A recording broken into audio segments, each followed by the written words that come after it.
เลยแม่เอามาเลยติดวงมา ใส่เด้อน้อง ใส่น้องสาวนั่นน่ะเอาบุญกันรักษาดูล่ะสบายดีดานั่งอันนี้ดาอีพ่อก็จักซื้อลูกหรือบ่เห็นซื้อจักเถื่อมีแต่ลูกลูกเขาก็สิจักสะบ่ว่าเจ้าลูกดวงมาล่าแล้วก็แววตาลูกสาวเจ้าอันนี้คืออีรูซี่เสี่ยวไข่ไปใส่แววตาคือยังบ่ทันเห็นมาอยู่เสี่ยวไข่เจ้าก็ให้ฮักคือลูกคือเต่าเด้พอเสี่ยวเป็นเสี่ยวตายได้อยู่โรงเรียนนี่น่ะโอ้มาละตีดวงตาสบายดีแม่สบายดีพอเอาความสุขจะมีแก่เจ้าเป็นจังไดมาจังไดจังพักกันมาสวยดีก็คือสิดวงปากหน่อยแท้สบายดีพอเอาความสุขไม่แก่เจ้าดาจะได้มาคือมาเสร็จมาสวยแท้ปะเนี่ยดูกระเฮ็ดเบียกเห็นขนาดตอนนี้สีหอดเดือน6แล้วดูกระเตรียมของเตรียมซีเตรียมสีลงให้ลงหน้าตาปกติก็แต่ว่าพอเกิดมามีเบียกมีงานอะไรพอนั่นเด้อพอว่าให้ลูกแต่เศร้าแต่เศร้าเฮ็ดอีหยังอยู่จนว่าเสร็จว่าสวยก็จังฝากขึ้นมาหาพอบ่เรื่องให้เรื่องหน้านั้นพอก็สิเฮ็ดเพิ่มอีก1,000พอมันได้เข้าไปได้หลายกว่าเก่าอีกจะเสียดหลายพันปานนั้นที่เฒ่าว้ายมันยังไงดาเดือนดวงมะนาวนั้นบ่คงเป็นห่วงหรอกอีดาพอจะให้เจ้านั้นไปหำไปเฮียดอยากเห็นให้เสนานั้นพอสิมอบให้แววตาเองเป็นคนเหตุคนทำพอเรื่องให้นะนั่นน่ะดูคิดว่าเหตุซ้ำที่เขาเคยเหตุกับพ่อแล้วล่ะแต่ซ้ำว่า2,000นั่นน่ะดูมันเมื่อยพ่อแห้งแล้วเสียแต่ว่าอีกเพิ่มอีก1,000ก็เป็น3,000เสียไหวบ่ล่ะพ่อแม่คิดว่าบ่ไหวดอกเฮาเสียดหยังหลายเนี่ยเฮามีแต่ลูกผู้หญิงเฮาเสียดมากคือเสียดหลายแท้แม่มีอยู่มีกินกระย้อนยังล่ะกระย้อนเฮ็ดไทยใส่หน้านี่ตะว่าล่ะเฮ็ดเพิ่มอีก1,000 2,000มันเป็น 3,000บ่เรื่องบ่มีผู้ไทยให้ทนานบ่ต้องเป็นห่วงสิเอาไผสนัดเจ้าติก็ต้องไปหาเอาเศร้าให้เป่าให้บางหน้าน่ะเนาะแสดงว่าพ่อเสียเพิ่มแต่พ่อสิไปเอาบ้านมาสำหรับพ่อก็เป็นความจริงเลยอีดาแต่ว่าดวงมะนาวนั้นพ่อน่ะสิส่งลูกนั้นไปหำไปเฮ็ดอยู่ในเมืองหลวงพุ่นน่ะอันเฮียนเมืองหลวงนั่น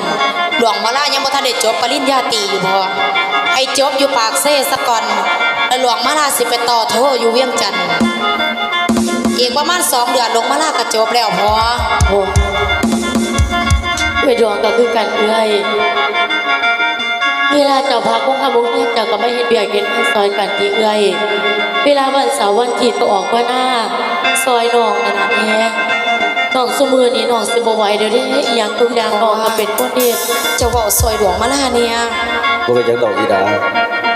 อันนี้แววตาเรื่องเฮ็ดให้สนานั้นพอยกให้เจ้าเป็นคนเฮ็ดคนทำแต่ว่าดวงมะนาวนั้นให้ตั้งมุกตั้งใจหำเฮียนเพราะว่าเรามีความหูมากพอเองก็สิมีหน้ามีตาอีดาก็แม่นตัวน้องลาอยู่ในเฮือนเฮาผู้ใดสิเฮียนสูงสำเอื้อยนี่เป็นหน้าเป็นตาให้พ่อเฮาก็บ่แม่นคนต่ำต้อยน้อยผู้ใดก็แม่นความจริงเลยอีดาเฮียนมาสูงแล้วก็สิต่อให้มันจบเอาล่ะพ่อมื้อนี้น่ะดวงมาลาสิเอาเงินน้ำพ่อไปเฮียนต่อเฮียนพิเศษซะเด้พ่อมื้อนี้มันเป็นวันเสาร์บ่ต้องห่วงอีดาบ่เรื่องเงินเรื่องทองนั้นพ่อให้เจ้าแน่นอนเพราะว่าเจ้านั้นคือดวงใจของพ่อโอ้ยโดยพ่อขอบใจหลายๆที่เมตตาดวงมาลาคันสัตว์ดวงมาลาสิฝากไปกับหมู่ซะก่อนมันสิสวยหมู่เขาสิทาไปดาไปแต่ว่าเรื่องเบาให้เบาหน้าเจ้าอย่าลืมเด้อพ่อบ่ต้องเป็นห่วงเจ้าต้องหาให้มันทันเดือน6บ่ต้องเป็นห่วงพ่อสิจัดการเองเนาะทั้งนี้บ่มีหยังดอกดวงมาลาจบตอนนี้ดวงมาลาต้องการเงินก้อนใหญ่ซะเด้พ่อเอาจะไปเฮียนต่ออีกเอาจบปริญญาตรีอยู่ปากเซ่แล้วโอ้ยจะแม่นบักเรื่องลูกก็สิไปต่อเวียงจันทน์ตัวพ่อเมืองหลวงพุ่นแหละนั่นแหละพ่อก็คิดไว้ได้ใจอยู่อีดาให้พ่อเตรียมเงินไปโลดเอาล่ะมันสิสวยปะเจ้าว่าจะได้ไปก่อนเด้อเมีย แต่มันสาดมันย่อกันดีแม่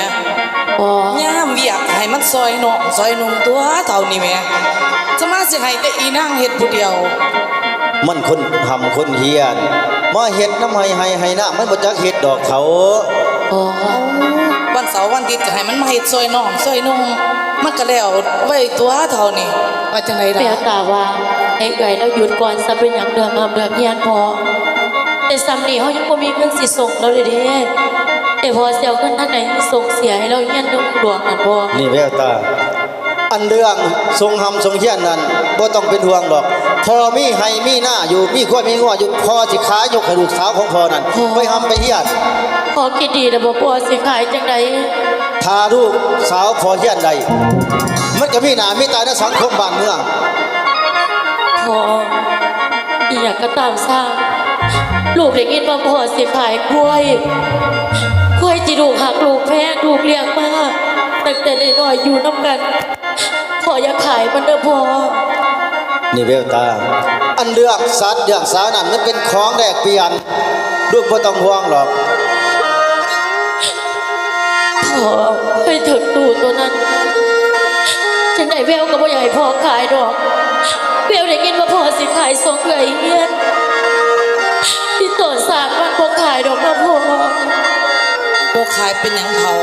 มันสิโตนมันหักมันหอมกล้วยมันแม่มีแต่มันเบิ่งมันเดี่ยมันก็บ่อยากให้เจ้าขายซั่นตัว ควายโตเดียวน่ะมันสิแพงไปเฮ็ดหยัง พ่อ ขายแล้วส่งให้เอื้อยไปหำไปเฮียน มีวีซ่าความรู้มันดีสำไรล่ะ เปียวหากแววเพแววอยู่น้ำกันมาแต่หน่อยเท่าใดแววบ่อยากให้พ่อขาย อันนี้แววมันของอยู่ในครอบครัวมันก็ต้องอยู่นำกันอยู่แล้วสิไปคิดไปห่วงมันหยังล่ะ ลาพ่อนะเอ้ยและแววนี่น้อ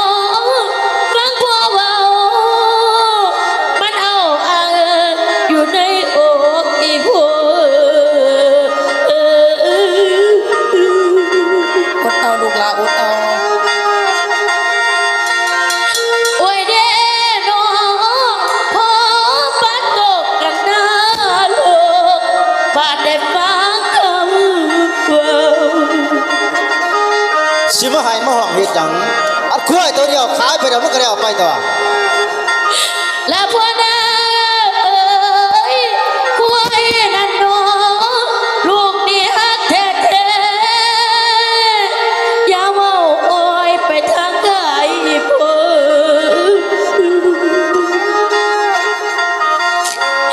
โอ้ยเด้น้องโปรดเห็นใจแน่เด้อเฮียมอย่าก้าวจากกันเด้อดี นี่แววสิมาอ่อนมาว่าดีจังล่ะอัดควายตัวเดียวขายไปมันก็ได้เอาไป เรื่องเฮ็ดให้ไสหน้านั้นเอาแนวใหม่มาเฮ็ดมันก็ได้เอาไปมึงสิมาเกี่ยวเฮ็ดหยังกับมันควายตัวเดียวนั่น และพ่อนาเอ้ยลูกนี่ขอวอนเจ้า อาเท่านี้ก็บ่จักบาทจักเว้าฟังให้ที่ลูกนั่น โอ้ยอิหยังก็มีแต่เจ้าเว้าอีหยังก็มีแต่เจ้าเว้าสิขายควายก็บ่ถามข่อย และ จัก พ่อบ าท นาเอ้ยลูกนี่ขอวอนเจ้าสะเดอเยี่ยมผู้เป็นผู้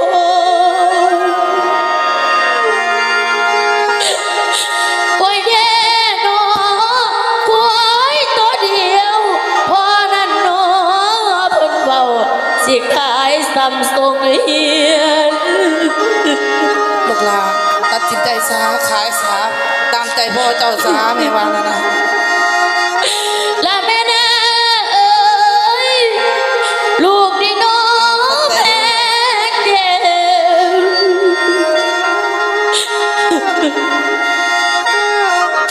เค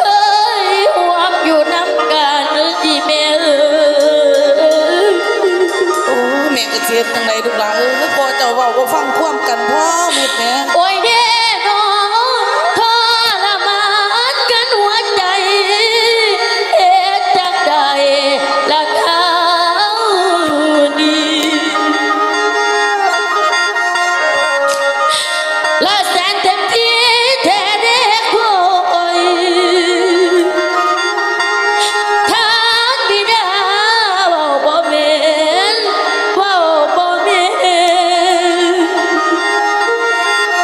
แวว